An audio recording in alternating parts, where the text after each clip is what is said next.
The BBC has been reported to the police, and there is now a serious investigation into them for this documentary, How to Survive in a War Zone, which is unbelievable. I'm going to go through all of this and explain exactly what they've done.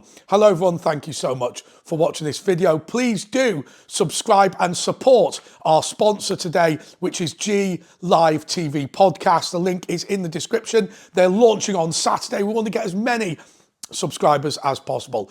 Anyway, let's talk a little bit about the BBC. Well, we've seen throughout what's happened in Gaza, the BBC acts in a remarkably biased way. I was really disgusted when Jeremy Bowen came on the TV and said that 500 people had lost their lives in a missile attack.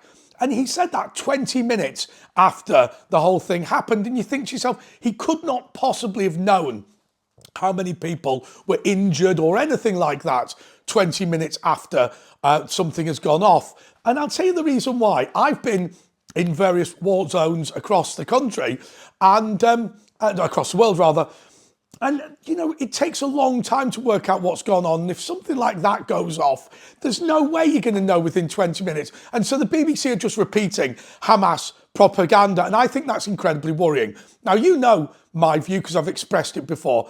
I genuinely think that we need to say to ourselves that the people of Gaza are huge victims, the way their government has been taken over, the way that independent media has been suspended, the way that the education system is completely one track and indoctrinates people rather than really teaching them, the way that political opponents are thrown off buildings, the way that, I mean, I could keep going on, the way that independent media doesn't exist, elections are abolished and whatever.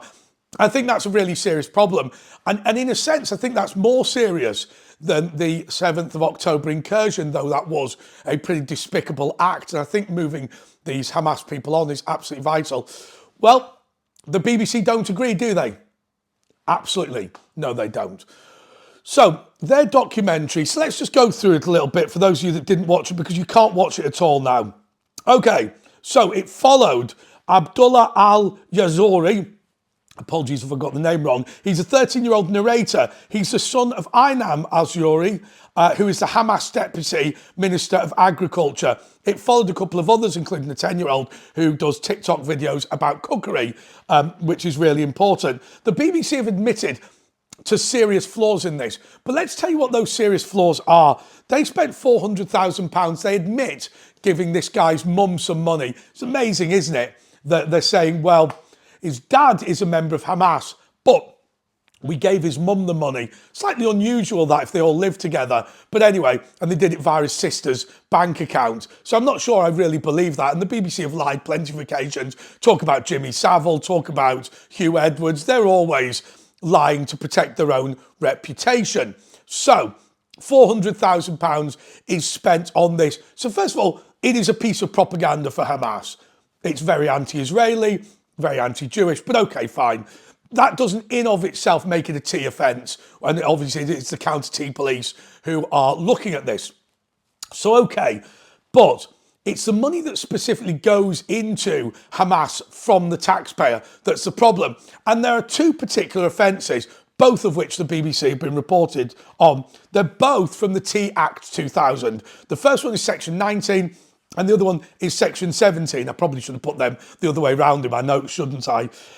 So the first one is failure to report on suspicions of a T offence being commissioned. And secondly, prohibition of payments which might be used for T purposes.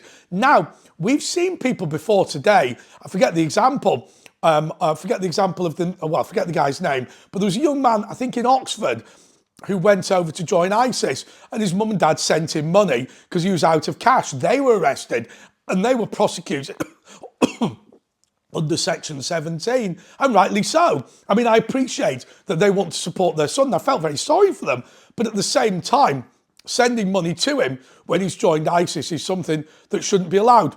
But what are we going to do about the police, about the BBC? And I think it's time we broke up this state monopoly. It's time to end the licence fee. Imagine you're somebody whose family were being abused in Gaza. Imagine you're somebody whose family had been attacked on the 7th of October. Imagine you were somebody whose families were out panicking about what's going to take place in the future of the Middle East, and you're still required to pay the BBC's licence fee. That is morally reprehensible. And I just want to say this to all of you. We are now in a position with the BBC whereby there is no accountability in reality. So they just make up whatever they want. If you look at Newsnight and the example of Lewis Goodall is a Labour apparatchik, and he was made their policy editor of Newsnight. Now, the numbers for Newsnight are absolutely dropping through the floor, but that doesn't matter. Because look, I make these videos, there's an economic imperative for them to be popular. But imagine YouTube just paid me the same amount per video, whether it was popular or not. Well, I'd just make whatever I wanted. And so would you, wouldn't you?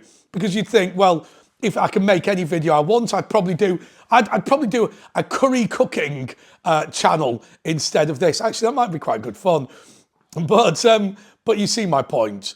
The BBC now, because they have no economic imperative, don't have to worry about any of these things. And I have to say to you, how much money has gone into this? And we should be sending our thoughts and prayers to the people of Gaza. How much have they gone through? How difficult has this been? Who has suffered the most during this period? It's definitely the people of Gaza. And yet, we seem to think that continuing them with a government, oh, and by the way, you can say, well, the Gazan people all support Hamas. Well, okay.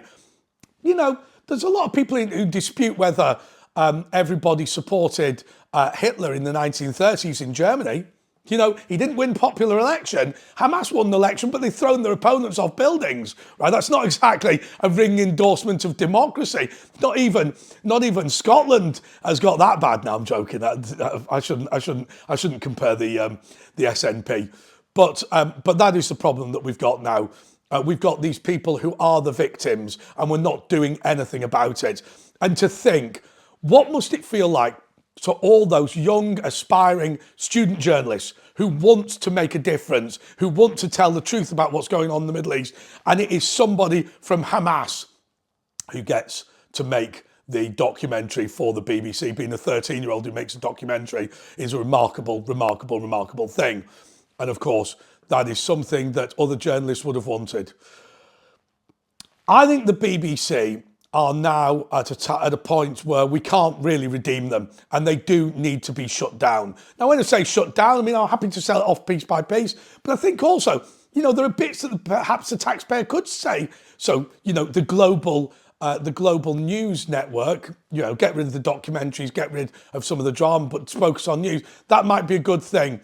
But, you know, there is a big difference between moaning about the BBC on impartiality and them now facing criminal charges over what they've done in support of Hamas. It really is dreadful, and it really is dangerous, and it's really something that should not be tolerated. I need hardly say this to everyone. UK taxpayers' money cannot go to fund tea. Until next time, goodbye.